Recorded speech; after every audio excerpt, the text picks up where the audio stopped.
It's true what they say about animals. They never forget the one who saves them. There's a significant bond between vets and dogs. I don't see a border. I see dogs in need. Every year, more than 3 million dogs are killed for the dog meat industry. The nature of what we do involves covert and overt operations. This whole cart is nothing but dead dogs. The people are being told that the slaughter is stopping. I got the footage and I got the pictures. 다른 나라 상대적이니까 존중해줘야지. There are people who believe in the more pain the dog suffers, the softer the meat gets. 해병등 고기 못 먹습니다. 거짓말입니다, 전부. We have a responsibility as humans on this earth. John, We took dogs and domesticated them. Humans did.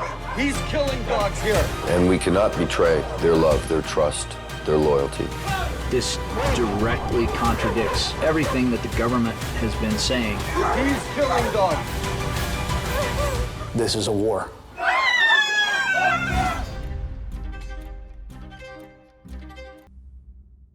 Today, I reopened the Stop Yulin Podcast studio to welcome back Andrew Abrahams, producer-president of Open Eye Pictures, and John Barocas.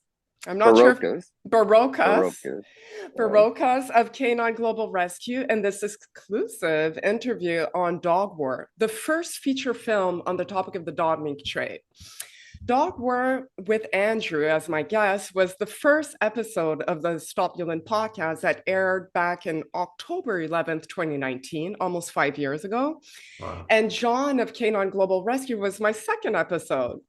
And so I felt it was very apropos that we have this opportunity to have a conversation post-world premiere, because the film got done since then, and it actually premiered in London on June 23rd as part of the Raindance Film Festival. And it went on to win the prestigious Spirit of Raindance Award. So congratulations, Andrew and John, on that award. And I'm sure there will be many to come. But I did want to grab this opportunity to have you both back and give viewers, and actually the initial supporters of the film were activists like myself, the opportunity to ask you questions. And so we did, promote the podcast ahead of time, and we got a few viewers' questions. So I will keep those for the end. But let's start with the film. And for those just tuning in that, are not aware of what Dog War is, if Andrew, you could tell us in your own words, what is the film Dog War about? And what did you aim to achieve with this film? Okay. There's a lot to that, but I'll try to make it as simple as possible. Dog War follows a team of combat vets into the shadowy world of the dog meat trade in South Korea. And it follows them on rescue efforts to extract dogs from dog farms, and also to surveil dog meat markets as well as dog meat farms, and just to sort of like to give a window, to give a look behind the window. Let's say that of what the reality is, both for the animals, the dogs themselves, but also for the activists in Korea, as well as the war within the country itself about the issue. Yeah. What did I want to accomplish? I wanted to do something more than just like, bad dog meat, issue. Mhm. It was not just about like, it was really to give nuance, to show a lot of the different, to show the complexities of the issue, while at the same time exposing something that very few people know about. I didn't know about it. I think that's so I think of myself as like the viewer. So if I don't know about something and I'm interested and intrigued, then I think, well, maybe other people are as well. So It's really just about exposing the issue, bringing greater attention to it and discussion. I think that's what sets your film apart from many other documentaries. And I did mention the first feature film because I do believe it is that, it is an actual film.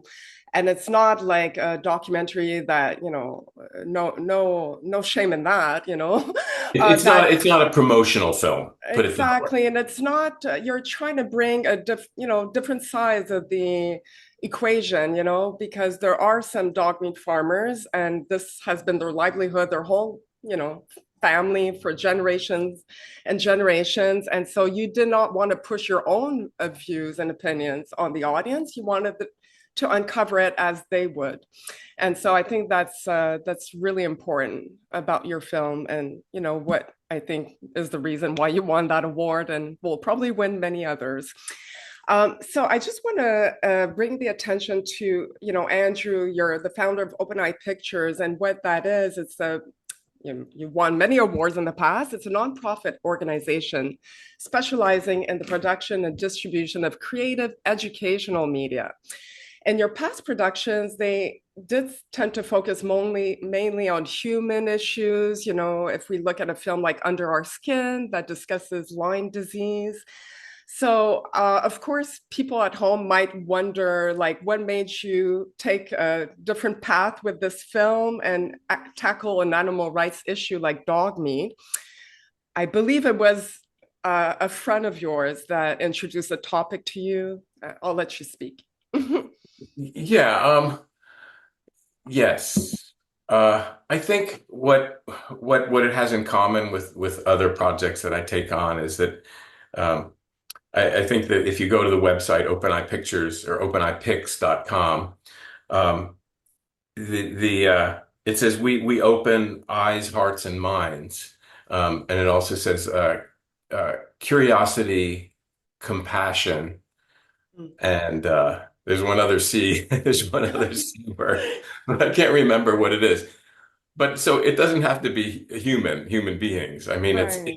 it's about, it is about curiosity, and it's about compassion, and it's about uncovering things that we, that we don't know about, or that are hidden, and exploring some of those complexities as well. So it works perfectly into my own personal oeuvre of work. Right. But yes, it is like, usually I say, what's the common theme in all of the work? It's usually about suffering. I say that sort of like, kind of facetiously, but there is some truth to that. But it's not just the suffering; it's also the resiliency, or the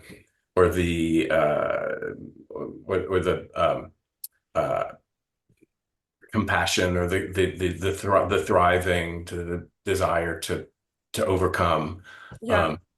So it's multi-layered, but it has to do with I think the heart, and this definitely has it. Well, it's probably not the other C, but I would say compelling. They're compelling stories, and they touch upon human aspects, different human aspects, and whether we like it or not, dog meat is an issue that humans have been interacting with on different sides in different ways. And so I think it's going to be, it was an important film for you to tackle.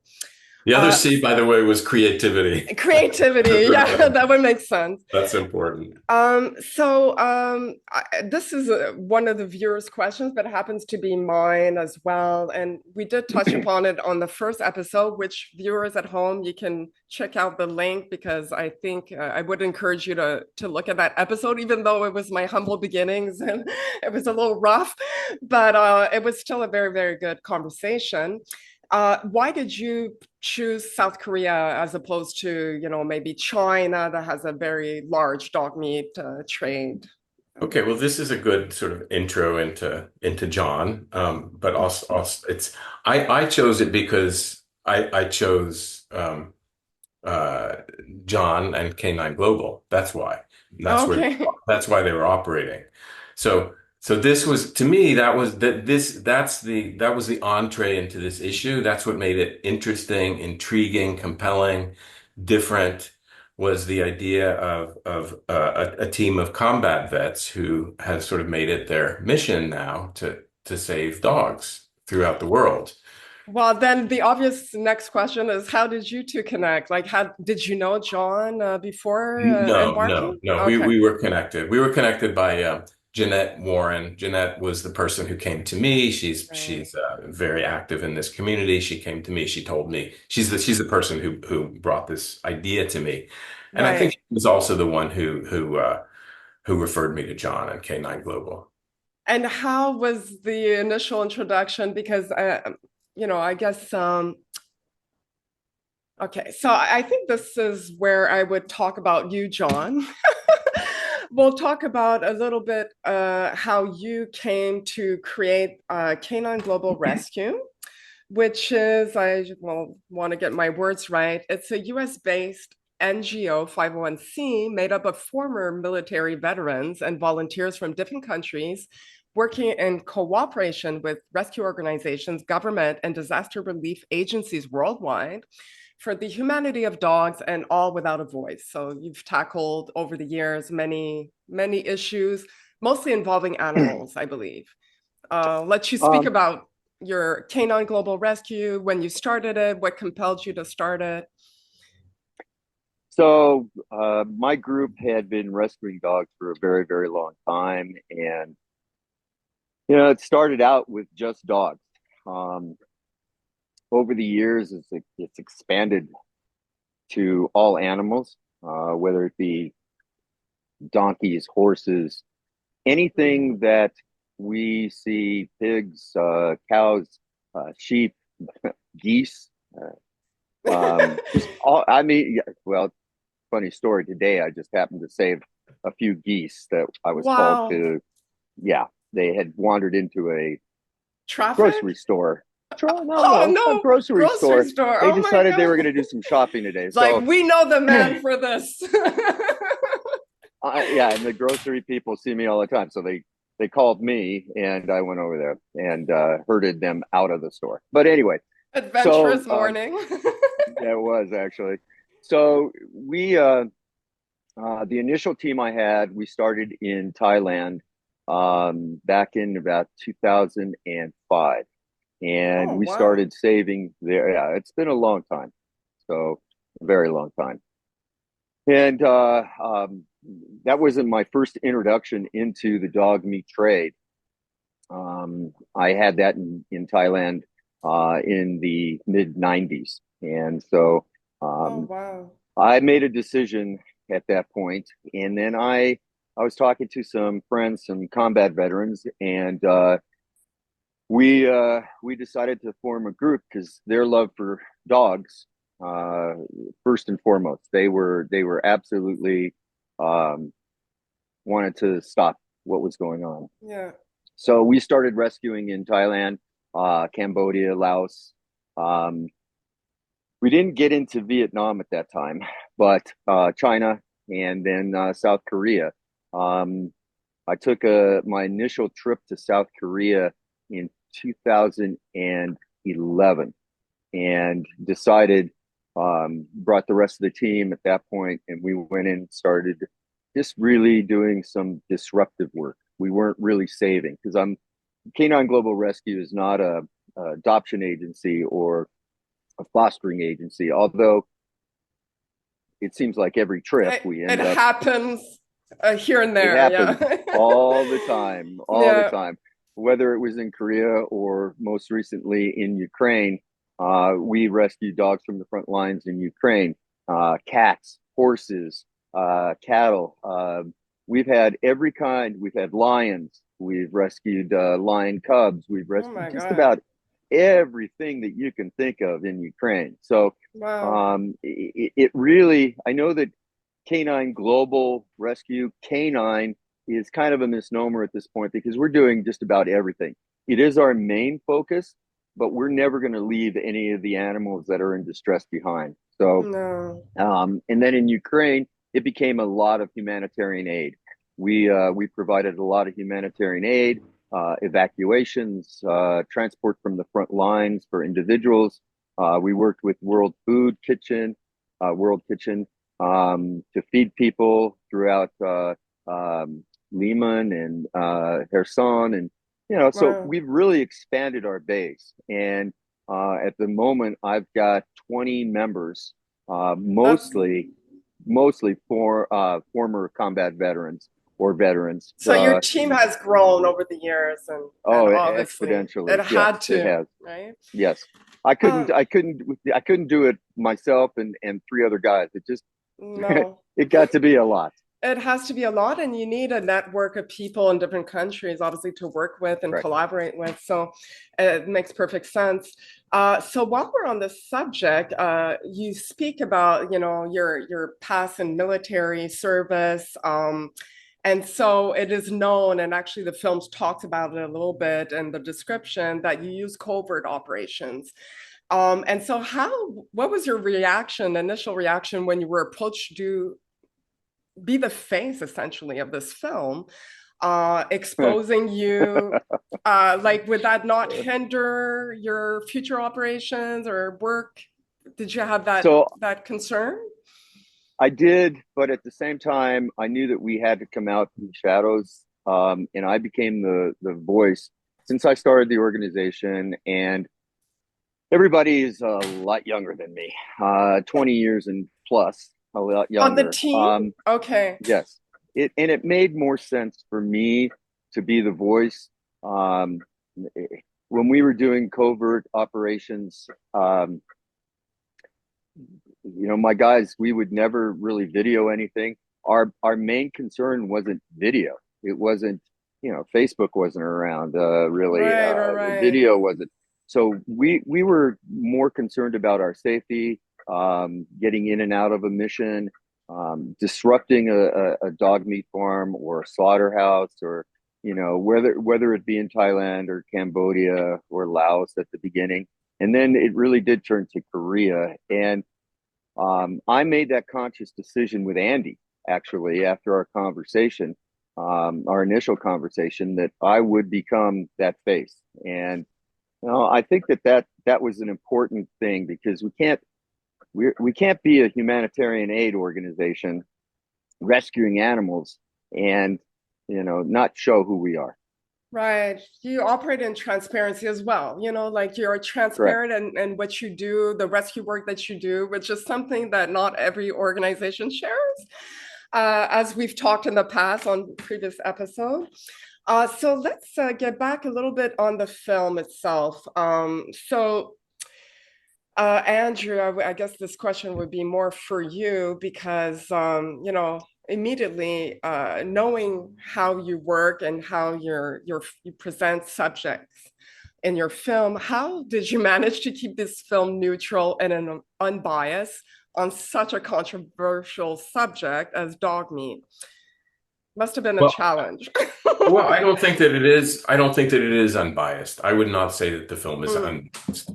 That's like, I'm not interested in, like, everything is biased, Yeah, we all have our and opinions. yeah, and so the film definitely has a point of view, which is obviously sympathetic to the work that John is doing, while also allowing for critique and criticism. Right. So, I just want to make that really clear. Like I want to interject something, Andy. I think that's a great point that you brought up, is that it really started out that it was going to be an unbiased sort of thing. And I think that as we went along, you saw the trade and you saw I'm not gonna agree with that. No? Okay. I've been a vegetarian half of my life. This Right. is like, I wouldn't have done this project if I didn't care, if I didn't have a sense of, concern True.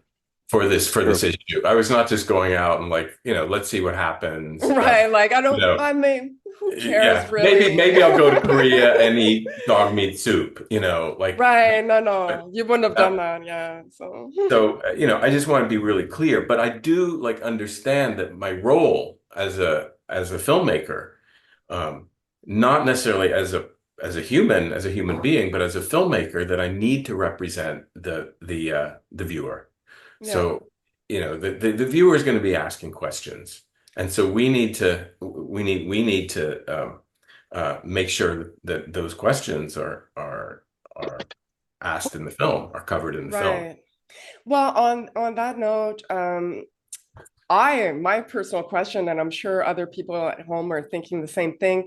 How did you manage to provide the other side? As we say, the dog meat farmers, the butchers, the restaurateurs, people whose livelihood depends on this age-old practice. How did you, in your film, knowing that you have a sensitive place in your heart for dogs, how did you manage to really give them a voice in your film? I mean, for me, it's not hard. It's not difficult to do. Like I have the compassion goes in different directions. Right. So, and I also have compassion for people who like this is their life. It's their life, Right. it's their livelihood. They don't know any different. They've been brought up that way. We all have our habits that we get that we're used to, and we're like, Yeah. we might swat a fly, a mosquito, or step on an ant, or Yeah, we're not without perfect. thinking about it. No. Yeah. No one's perfect. That's just part of what I do and so I don't want to villainize anybody. And I But think, I mean, I haven't seen the film, by the way. A lot of oh, people are like thinking, oh, like how was the film, Jay? Like I haven't seen it. I can't wait to see it. I would have been happy to show it to you before the interview. So Oh you my could have a God. reference. Okay. I was like, I won't ask, like I want to save it for that moment, when it's going to be on Netflix, but that's another question. But I haven't seen the film, but I'm assuming there are scenes in your film that show dog, mistreatment, cruelty. I'm not sure how graphic it is, but it's hard not to villainize those people doing that, so how did you manage to balance it out, I guess? Is there enough time where you have an interview with maybe a farmer that's not in that context and that you get to hear why Yeah. he's doing this? Yeah. And Yeah. I mean, we do. okay. We talk to farmers. We talk to representatives from the Dog Meat Association. Okay. We Okay. talk to dog meat vendors. We talk to, Okay. people to academics who, can talk about the tradition, dog meat as part of their Right. tradition in Korea. Uh, so we go into a lot of that, but it's also like, you have a visceral response when you're witnessing this treatment of animals, and Yeah. specifically dogs are man's best friend. Yeah. Um, it's for me, what makes an interesting film is the drama, and we have a lot of drama.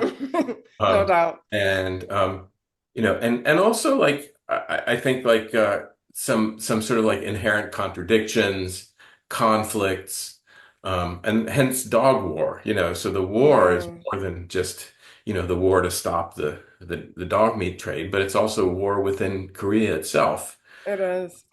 A And bit like China, I would say, like I had my last guest on the podcast was Dr. Peter J. Lee, and in his book, Animal Welfare in China, he does describe what is essentially a civil war between people that believe dogs should be off the plate and definitely not slaughtered, mistreated, and then, the traditionalists and nationalists that believe it's their right. And so let's talk about something that I'm sure had a surprise effect.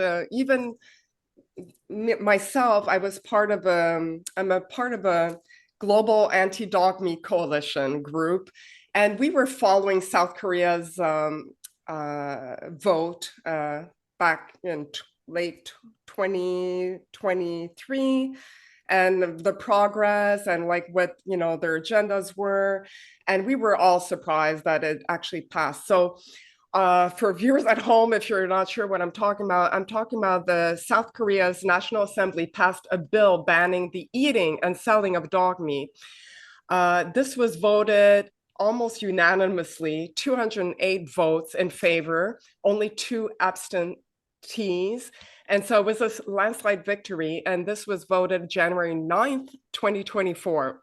So it has a 3-year phase out timeline. And so that means by 2027, it'll be illegal to slaughter dogs and have a dog meat farm, dog meat trays, dog meat restaurants.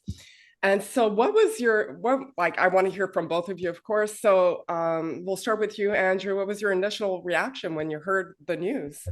Well, I had two. The main one was, how will this affect our film? Yes. Will it date the film, or will it sort of give a final epithet to the film? Will it sort of like, will it be and the film was sort of finished by then. Epilogue to the film. So I think it does the latter. I think it shows that that the work that John and his team did really bared fruits. Obviously, it's not just them who did this, but it's the work of the collective work of a lot of people, and a lot of activism and a lot of awareness brought to the issue. So it does show that that we can make a change, that we can make a change. And so, yes, because I mean, we have to say, our hats off to all the activists in South Korea that have been fighting this for years and years and years, and have devoted most of their personal time, if not all their time, in trying to stop this. So it was a victory. Like, I'm still pinching myself, like I'm not sure it's real. What about you, John? How did you react to the news? It was a long time coming, but I'm very proud of the work that the collaborative effort of everybody made over the years. It wasn't by any means just us. I mean, I always think that we're that much. We're a very tiny aspect of it. But together. But together, whether it was the protests, whether it was the going in front of the Congress or talking to people and advocating, and there are so many people who have given so much of themselves, like you said, resources, money, everything to end this in Korea. And hopefully, my first reaction was good. Now the work is really going to begin, because you've got a ton of dogs there that are being bred still. Yeah. But the world and other countries like China, like Cambodia, like Vietnam, who is now in the middle of changing their laws, hopefully, it really brought it to the forefront. And I think that my initial reaction was, I went to sleep that night, but I didn't sleep, because I kept thinking of all the things, the possibilities. And you know how they always say that, one vote doesn't make a difference in an election? Well, that's not true in this case. No. Everybody came together, and everybody's singular, what they gave to this created what is moving forward about the ban now. Yeah. But John, let me ask you, John, I want to ask you something, because you brought this up before, and that if the government changes in South Korea in the next couple of years, then is there any kind of danger that this law could be repealed? Do you know? Yes, yeah, that's a good question. There is a danger it could be repealed, but because of the Congress would literally have to be overwhelming change in Congress. Yeah. And I don't think that that's going to happen in the next 3 years, just looking at the political landscape there right now. So the president couldn't veto this? A new president? A new president. No, it'd have to go through Congress, and it would have to be the general vote to get it repealed. And that I don't see it happening. Of course it could. I mean, it's always a possibility. What I'm more concerned about right now is what's going to happen to the dogs that are currently there, and what's going to happen with the black market. Because as I saw in Taiwan and as I saw in Thailand, a black market will develop, Yeah. and that's where our work really will take effect too, because we're going to have to go back in and we're going to have to find those locations in the black market. And Yeah. whether we do it ourselves or bring it to the government's attention, it's going to be an interesting situation. So Well, at least you'll Tyler, have the cooperation of the government. And I think I believe so. on that I believe note, they'll turn a blind yeah. eye on a lot of things too, Yeah. in our favor, not in the dog meat trade favor, but in our favor. Well, I think South Korea, as opposed to China, the big advantage is it's a democratic political system, and the polls kept showing a overwhelming majority of Yes. the population were in favor of banning this. And again, So it's a generational thing, Jade, because it is. the younger people who have now pets, you know. The other thing that we're dealing with there is now we've got puppy farms, we've got puppy mills, and so we're dealing with that. And you know, our future trip will be about that, exposing the puppy mill, because some of these farms, they've turned into puppy mill farms, Oh, and boy. they are in just as bad shape as any We have dog meat puppy farm. mills everywhere. Like in Exactly. Canada, it's horrible. But you know, from the Okay. time I went into Korea, there was not a pet store, and now pet stores are everywhere, Oh, and yes, there's yes. puppies in all these pet stores. Yes. And I'm hoping the mentality will improve too, because, you know, a lot of people say, you know, a pet, you know, the little dogs, it's more like a little decoration, you know, but I think I don't believe that. I think the younger generation are much more progressive. I mean, South Korea is a very progressive country. So, Well, and larger dogs are still a problem because, you know, 90% of Koreans live in apartments and are in complexes, and they can't have large dogs. So okay. little dogs That's has why become there's the a big norm. market Yes. for little dogs. Yes, Okay. exactly. So I guess, you know, personally, my, you know, view was like, yeah, the film, will it hinder it? Will it, you know, and help it actually?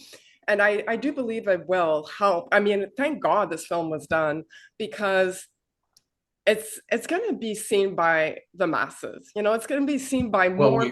we hope. No, it will. It will. I guarantee you, it will. And this kind of film, as opposed to an activist documentary, is going to be seen by many, many people. And the fact that the subject is dogs, you know, like most of the world are dog-loving people. And even if you know, you don't care for cats or love dogs, you know. So I think the subject matter is an important one, and I think more and more people will want to see it. And it's gonna Well, actually can go I, ahead. before you Yeah. like say what the film's going to do when we don't when we don't have distribution yet, I Oh want to yeah. ask you something, okay? Okay. Which is that one of the things that, or some of the things that we're working against, is that people love dogs so much that they don't want to see, they don't want to face dogs that are suffering. Now, we don't have a lot in the film that really shows that. Right. We don't show a lot of the brutality on purpose, but it's still a difficult subject. And people, like, even people who watch it, sometimes they turn their head away, or they cover their eyes. Right. And it's a challenging film, just because of that. We're also dealing with issues of like what people might call cultural imperialism. You know, you've got Right. these, you know, white dudes American. like You going know. into a Yeah. so-called brown country and sort of and telling them what to do. Right. Right. And so there's like the white savior complex thrown in there too. So we've got a few things that are working against us. So I want to know from you, like, how are we gonna like overcome that? Like, what do you think? I don't think it's a big challenge, because as much as people might have opinions, you know, before seeing the film, which I think they would change their opinion after seeing the film, from what I'm hearing from you, I think you know, Netflix has been the heart of many controversial documentaries. I mean, we've seen Seaspiracy that has a lot of graphic images. Cowspiracy was on Netflix. You know, mainstream people, like mainstream media, has to embrace these kind of subjects, and I think people are curious. They're going to want to see it. And your poster is very compelling. I think how many people are there in America? I think most people in America would want to see a film with that kind of poster that's very compelling. Man, the fight to save man's best friend, isn't it? Mhm. I don't think it'll be a problem, but we can speak about this. Right. We might need to gather the forces Oh, and we will. have another war. For sure. The distribution war. Yeah, exactly. Okay. I do want to add in there too, Jade. I've heard from many Koreans since especially in the last 6 months, people I've worked with, advocates, people who involved that helped us rescue over the last 12 years. Actually, more than that, but they are excited about this. They want it brought to the Korean public, and they have told me simply, let's get this shown in Korea. Let's get this done because a lot of people in Korea do not understand the depth of what is involved in the dog meat trade. They had no idea. No. Even if they ate dog, they had no idea. Wow. It says something. And I had the same kind of conversations when I started my podcast with many of my guests that were from those countries and that simply did not know.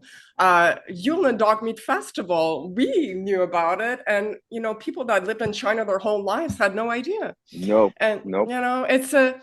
It's a fringe of the population that consumes dog meat, but yet, makes a big splash because, word gets around and, with social media, it becomes viral and then everyone knows about it. And then you're like, obviously the opinions come in. But that's really interesting that even local Koreans are wanting Very to much. see this film. Very when's the world premiere in Korea? I guess we're gonna have to I don't know. I mean, we submitted to the Busan Film Festival. Oh, yes. Which is one of the top international film festivals. So we have to back. But I do think it may be a tough sell in Korea, because I think, Korean as sort of culture they don't want to air their dirty laundry. Oh, no, that's true. And they don't want to sort of not only bring shame, but also like with the exception of the activists, they don't want to go against their elders and or what's seen as tradition. So it's to be seen. I'll be very happy if we can get into the Korean market because the film is mostly in Korean actually. It's in Korean, with subtitles. Yeah, subtitles. Okay. Well, they're gonna want to watch it, I would assume. But I guess I did have this question to ask you, Andrew, at this stage. I mean, everyone's been asking me, when can I see this film? And so at this point, you're still doing the festival circuit with this film. We are. I don't have a next place the film's going to be. We're also searching for seeking distributors, or rather distributor. So there's some things that are happening, but there's nothing firm that concrete. Okay. And so all I would say is that folks should go to dogwarmovie.com and sign up. And we'll let people know as soon as we can. Oh yeah, they can sign up to get news alerts and okay, perfect. We'll send them there. We'll put the link in the description box. So let's talk a bit about the production process. So I remember that you were my first guest, Andrew, because back then it was in 2019 that I had you on, but there was a lot of enthusiasm and passion going around on social media about this film and the potential it had, obviously, to raise awareness globally on this issue and incite change. And so it was, I think the last time the dog cat meat trade activist community was this excited was really active on social media was when Mark Ching first did his rescue missions in China, and he would release images on Facebook, and people got involved, and you could actually go and volunteer with them in China if you could afford it. So that was the kind of enthusiasm about your film. And so I do, since we have this opportunity with you today, I do absolutely want to give a nod of a well-deserved nod to both Janet and Lynn, Janet Warren and Lynn Rosa.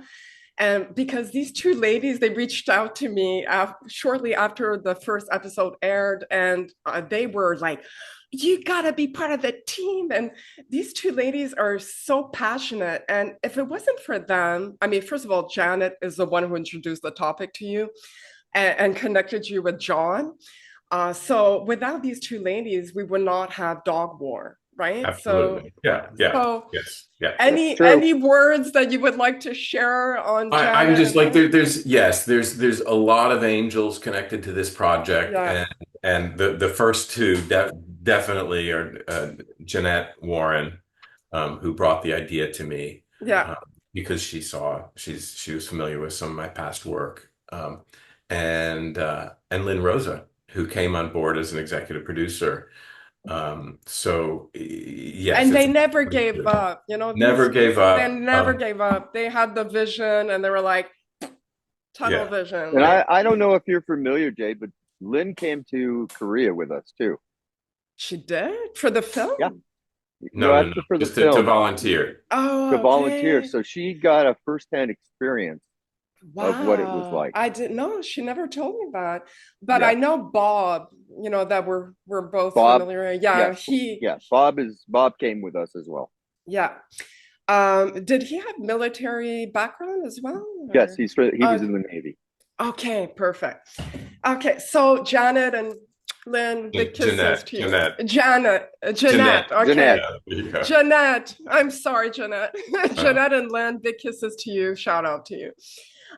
So when did you first begin the production of Dog War? Are we talking about 2018? Was it earlier? I don't know. You forgot? Quite honestly, I don't know. And it doesn't really matter. I think the point is that it takes a long time. It takes a long time to make an independent documentary.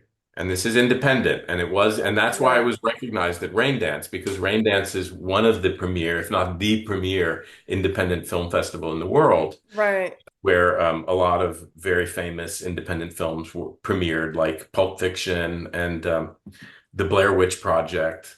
So and so to get that award, the Spirit of Raindance Award, it's the Spirit of Raindance is the independent spirit. It's the indie spirit, and so part of the indie spirit means not being beholden to corporations or to that are funding your project, that you have large production entities that would have an influence and editorial influence. So we were completely free, and so that's what matters, and that it takes a long time to fund something like that. Yes, and that's why I want to, Andy, you are the reason that it got funded. You are the reason. I know Lynn Rosa did a lot. I know Jeanette did a lot, but in the end, it was you who really kept going forward. And that I am so appreciative of that. I as you know, I was very hesitant in the beginning. As it turned out, I'm so grateful. Yeah, I really am. Yeah. It's a passionate. I mean, if you're not passionate about this, like, you cannot do a project like this, like, your heart has to be in it. And so yes, you also deserve a big nod. Thank you. And also I thought you were gonna talk about, your reputation as a filmmaker will go a long way also for distribution, I believe. So, multi-award filmmaker, I think it should help us. I like that you think that. Thank you. Of course. So funding being an obvious obstacle, if you will, roadblock in a production of a film like this, independent film. The other obvious roadblock that she had to deal with was the global pandemic. I mean, everything was shut down for 3 years almost. So How, like, can you Yeah. talk a little bit about that period of time where I you? mean, the good thing was that we were pretty much finished. We were finished with production for the most part. I thought we would go back, that we needed to Oh, go back yes. again for like the end the end of the Right, story. right, right. But we didn't need to. It definitely slowed things down in terms of post-production, in terms of financing. Um, Yeah, but like we were able to craft. We were able to craft the story through the editing process. thankfully. It's Yeah. like I think that was one of the things that was If it hard. happened a year earlier, maybe not, so Maybe not, maybe not. yeah, But it's, this is the challenge of like, how do you make a film, a beginning, middle, and an end? We were right. like going along for the ride.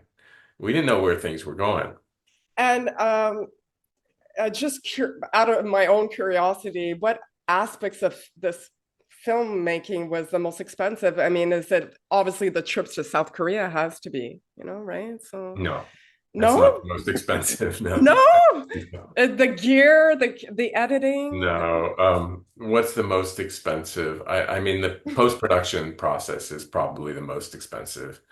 And what So does that entail that for? means editing. It means Okay, editing, months long editing. We worked with an editor who edited for like maybe well, before it went to the editor, I worked in-house with an assistant editor for several months and okay. putting together an assembly. And then from that, I think we worked with an editor for like 5 months, just to edit the That film. is the And most after that, expensive. you've got the sound mix and design, you've got color correction, Right. you hire original music composer, Oh, yes. which is, $40,000 right there, Oh my $45,000 Lord. right there. Okay. So No. this is not a cheap, it's not This like is this is why I saved the first feature film, yeah, because I've been working on another film for animal rights film in Canada, and I kept telling her, "You're gonna need more funding." And she's like, "No, we're fine." And I was like, "It's a difference, That's it's a where you see different it. world. Yes. It's a different world." We don't have much time left, and we do have a lot of questions to get to still from our viewers. So I will try to wrap it up. Um, okay, how many times did you fly to South Korea? Just curiosity for Uh, the film. about 4 times, I think. Okay. 4 trips. Are you happy with the film, Andrew? I know you're very, very difficult to please. You have very high standards, which is a good thing. I mean, yes, I'm very happy with it. I think it turned out great. Every Yeah, time I watch it, I like not just from the perspective of the message, the right. content, but also just like I think it's really well made. And I'm not just Yeah. patting myself on the back. I mean, there are No, many other a people who are team part of effort. it, Yeah, but I think it's and we get that feedback. It's just that like despite it being a really good film, yeah. distributors are a little leery about The how subject. about the subject and about that people won't want to go see it. So that's what we're working against. Okay, we're gonna work on that. Yeah, we Um, might. okay. We're gonna skip that. Okay, so we've talked about when we're not sure when it's going to be seen on streaming platforms like Netflix, but it will get there. We'll stay tuned. As before we get to viewers' questions, both of you, is there anything I haven't asked you that you would like to talk about or mention? I tried to be I'm good. thorough. I'm curious more about the questions that the Oh, viewers yes. have Okay. than anything. Well, you will be surprised because, even back then, I think I had one live interview where I was asking people, hey, you can ask her questions. It was Dr. Pollack when she was working for Four Paws. Very few people. I'm like, I'm such a curious person. I'd be like, here are 10, 15 questions. Like, go ahead and knock yourself out. But after doing a few promos, I finally got some questions. And the first one, it's not a question, but it's a friend of mine that's in Montreal and that's part of my vegan activist community. And when I promoted the show, he had this comment to make about, the dog war film. This would be great if we actually had moral consistency in our country. But to fight for dogs in Korea while our own society is torturing and killing pigs, cows, chickens, fishes, and countless animals seems hypocritical. And we had some back and forth, and we finally settled on, okay, maybe hypocritical is not the right word, but much love to you, Karim, and no bad blood between us. It's just, for me, I have my own point of view, but I think, John, your quote that's on Open Eye Pictures, when you go on the page for Dog War, it just says it best, And your quote is, "We have a responsibility as humans on this earth.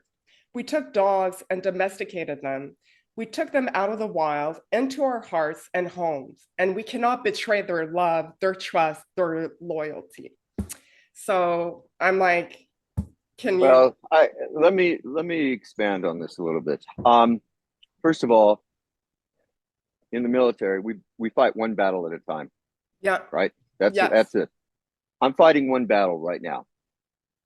There are other people in other organizations, other groups, other advocates that are fighting for what your friend has said. Yeah. I don't know of another group like ours in the world that does what we do. Exactly. And that's, if I were to tell your friend the one thing at a time. We've almost accomplished what we set out to do. What's next on the horizon? We'll see. But right now, this is what we intended to do. This is what we went after. This was our battleground. Yeah. And we can't fight every war. No. And this is the war that we chose to fight for right now. We're not being hypocrites. We are saying, who else is there? If not us, who? Do you want to do it? That's what we're doing. And I think I would add to that in two ways. One is I'm not a moral absolutist, and I have a problem with that.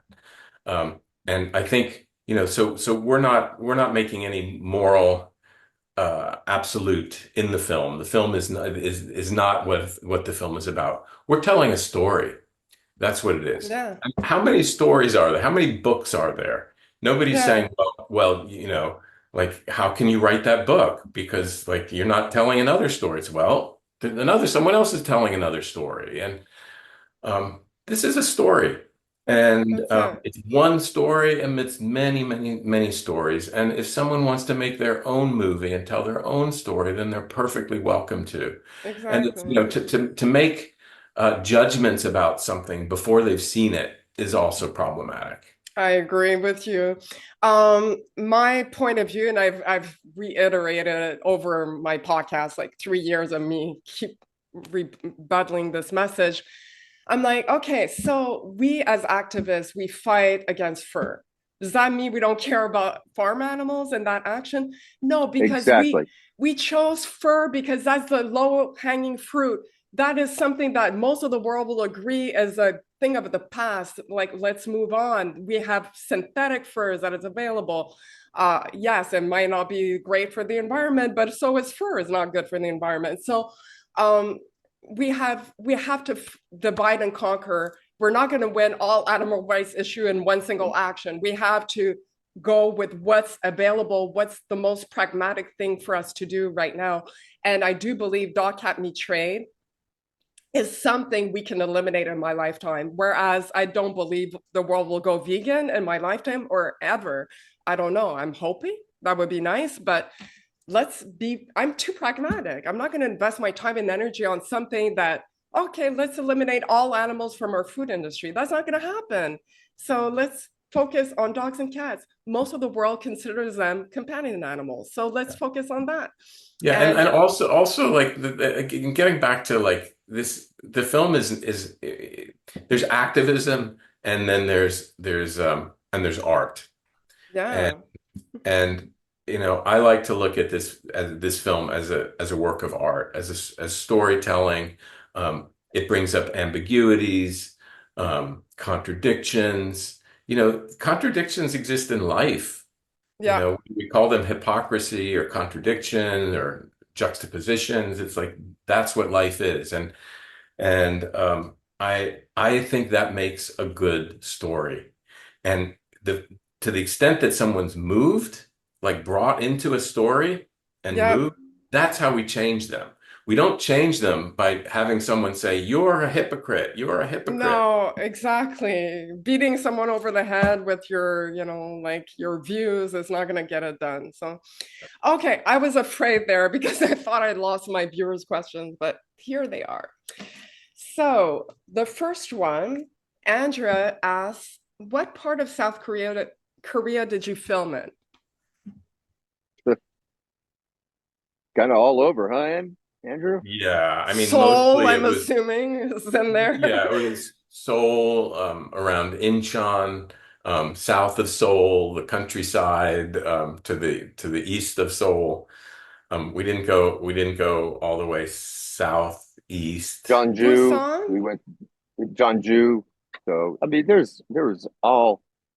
Yeah, you can't cover the whole country, especially at the time that Andrew was filming.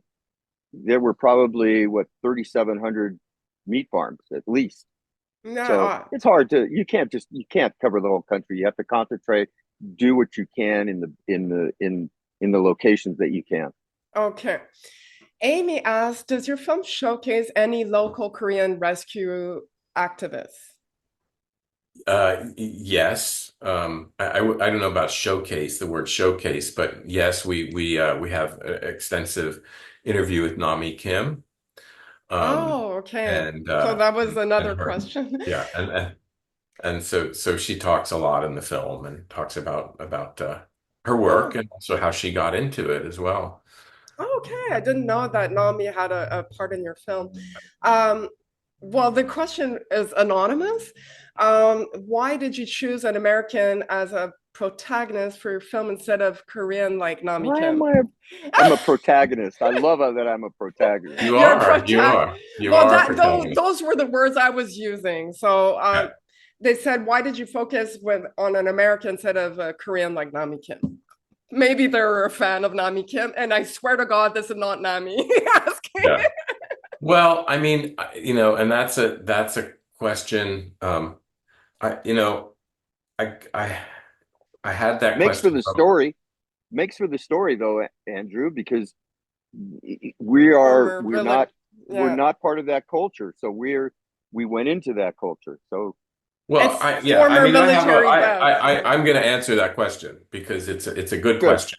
When we had our sneak preview screening in LA, a filmmaking friend of mine came and saw the film. He said, "Great film, but I don't know if you're going to get in film festivals because of this issue. Again, it's that issue of sort of cultural imperialism, white savior." Right. There's sort of like right now, especially there's a sort of like there's gatekeepers in the arts that it's become very politicized about what's okay and what's not okay. What are okay stories and what are okay subjects, Right. and who are okay as the storytellers and as the protagonists. So that's just sort of like in the zeitgeist right now. And he said, "Well, why didn't you just tell a story about like the local Koreans like who are doing this work?" Then, of course, the question would be, "Well, why are you doing it? Why is a Korean not doing that? Right. Why is a Korean not making that film about Koreans doing the work in Korea?" Right. So that's one reason why I'm doing this because the subjects of this film, it's not Korea, it's the story of this team, American team, doing their work. Right. And within that, there's a lot of juicy stuff to look at, to talk about, and I'm interested, as I said before, I'm interested in these contrasts and contradictions. The contradiction of like a war-hardened, macho. Sorry, John, Right. macho guys, You got a like reputation.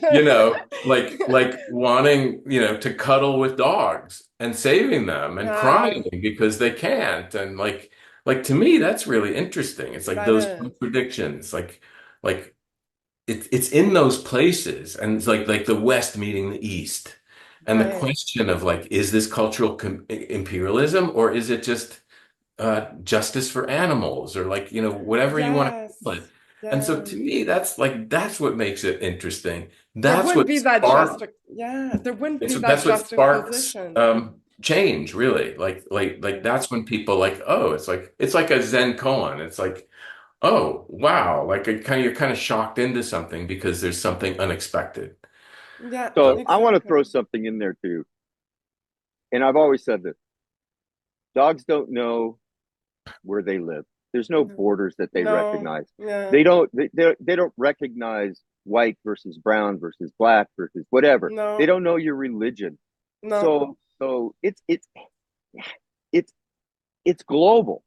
And Yeah. yeah, some people may want to box it and say this is Korea, and why did you do this and why didn't you do that? This is about the dog. This is about them. Exactly. And they don't know boundaries. They don't know that stuff. All they Mm. know is the suffering that they're going through and Yeah. the love that they need. And that's what this is about to me. Yeah, and that's Right. your perspective as Correct. as an activist. That's not necessarily the perspective from the perspective of the film or the filmmaker. Agree. So I think it's important to like Yeah, no. both sides can answer that question in a For different. sure. But on that note, John, I agree. And I had a lot of criticism come my way when I was trying to promote adoptions of dogs from China, with people saying, there are enough dogs being killed in shelters over here. Like, how dare you? And it costs a fortune. Like, why would you do that? Why don't they stay in China? But as I've come to realize, and I work closely with people in China, they tell me they would never leave a dog there. It's not safe. They don't have animal protection laws whatsoever. A dog can be easily dog napped, and for the meat trade or for other reasons. And so, yeah, a How many dog's a advocates? dog. A dog's a How dog. many advocates in the United States? How many shelters in the United States? How many organizations in the United States working for the welfare of dogs in the United States? Yeah. Right? Then you Yeah. take that and you look at how many are actually doing what we're doing. Right? So I don't Yeah. I tell people that all the time. Again, dogs don't know that they're in a different country. It No, doesn't they're matter. not Chinese dogs, they're dogs. Yeah, they're Exactly. not Korean dogs, they're dogs. Exactly. Okay, moving on to the other question come from Shannon. Does South Korea also have a cat meat trade? I heard South Koreans boil cats alive and making anti-aging serum and rheumatoid arthritis pain medication, so they must also have cat meat. Yes, they do. And they usually we didn't come across any cat meat farms specifically, but they do gather up cats and they do take them off the street and they do have a cat meat trade. Yeah. Okay. It's just not as widespread as dog It's meat, not I as guess. prevalent. Yeah. No, No, it's cat not as meat It's is not it's not not prevalent. as what eaten. There's not a tradition of eating it's it. used for medicinal purposes is what they claim. Right. Well, so is dogs. So are dogs. Oh, In part, yes. in And I part. think that's another reason why Yeah. I became interested in this, because of what I understood, or what I was hearing about some of the mythology Yeah. around eating dogs, that Yeah. it was seen as a sort of like a dietary Viagra, that it supported male stamina. The Yes. cooling system cools your system So down in the summer. Somehow, all but this it stuff. warms Yeah. you when you're cold. Somehow it does Yeah, many things. so like those ideas were interesting to me. Like Yeah. that's It sounds it's bogus, but somehow they believe it. And it's Right. So it's a mythology, and so I wanted that was an interesting angle. That was an Yeah. And interesting that's angle in the as well. film. Andy does a great job Yeah. covering Oh, that good. in the Yeah. film. Excellent. It's all Uh, covered. well, Jen is a very similar question. She asks, does South Korea have cat fattening farms like the one that HSI rescued cats from recently in Vietnam? But I guess you just answered that. No. Um, Joanne asks, did you film the Kim Basinger protest? So that I had to look back because I had an interview with John Lee, who's the head of the Animal Liberation Wave. And what she's referring to is there was a big protest July 12th, 2019, where Last Chance for Animals We were there. collaborated. You were We there? we were there. Andy, were you there? I don't remember. Okay. So it's So not in we your were there. film. Okay. Yeah, we it's not in the film, but we Canine Global worked with them, Last Chance and everybody there. That's great. Shane asks, what was the worst thing you witnessed during the filming of the documentary? He's got several bullet points. So what methods of slaughter did the farms you filmed at use? Did you intervene to stop the killing of the dogs? I'm not even going to talk about that. I'm not gonna like it's like I don't want to talk about what Slaughter methods. yeah, and I actually myself didn't see slaughter. Like I can say Okay. that I didn't see it. I didn't film it. Um What so was the worst thing that you witnessed during your film? I don't even want to talk about that. You know, I want to say watch the movie. That's what I saw. Okay. And you, John, did you want to add something?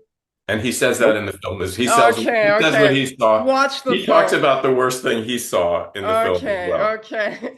Last question from And here. by the way, we are not there to film. We're there to say. We don't use our cameras to film. And that's my thing is if we see a dog being tortured or slaughtered or whatever, the cameras aren't on. Right. We're not there for sensationalism. We're there to prevent and to save. Yeah, I can't even imagine you just like walking by. So I know the answer to that Yeah, one. and a lot of the what was in the film that showed violence, the small amounts of footage that we have in the film that shows violence, that it wasn't shot by us. Okay. Vera asks, do dogs get shipped to China from South Korea for the meat fur trade?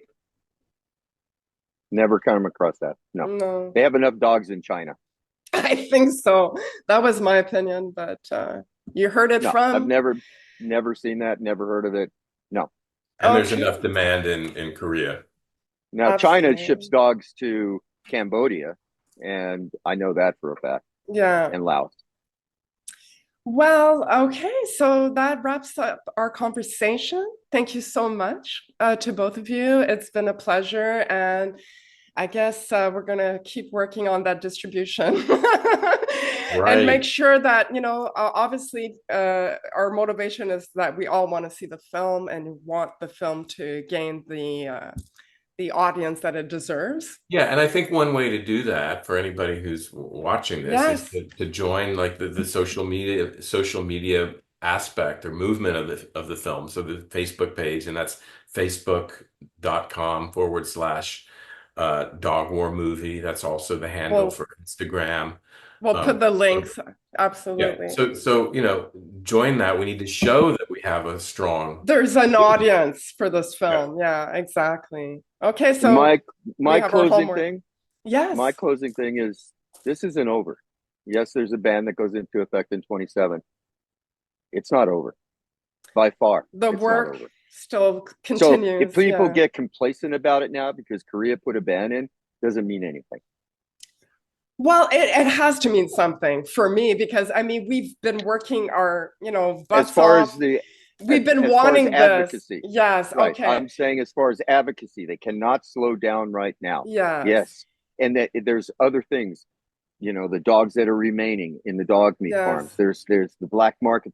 There's all kinds of things that they must continue to fight. Yes, this was a great This was a great thing in January, but it hasn't ended, and No, it's no. and there needs to be, the fight needs to continue right now. And organizations in South Korea are going to continue to crack down on, people making sure that they follow the rules. And, in 2027, come 2027, there should not be any more dog meat farms. And I believe it's a work that, you all have to do together and work together. So we applaud you for your courage, for what you've been doing.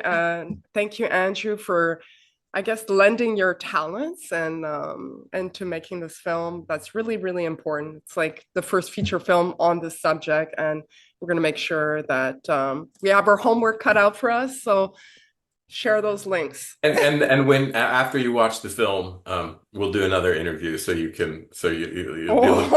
informed, and you'll have some more questions. I'm sure. It's funny because there's a part of me that, of course, is dying to see it. But the other part of me is like, I want to watch it with all my activist friends. Like, I want to wait for that moment that, okay, we're all getting to watch this. Yeah. So we'll see. What is it, Andrew? What is it, Andrew, that you say? It's the hardest thing to watch, but a must watch? Something along those lines? Oh, what was it? What was that? Yeah, exactly. What's your saying? The hardest thing the must watch film you thought you couldn't see. You thought you couldn't. Yeah, the must see film you thought you couldn't watch. Oh, there you go. You thought you couldn't watch, but it's actually palatable. It's not like gonna make you cry, curl up in a ball. You thought you couldn't watch it. You thought you couldn't watch it, but you could, and you're glad you did. Yes. That's the feedback we get. We'll end it on that beautiful note. Thank you. And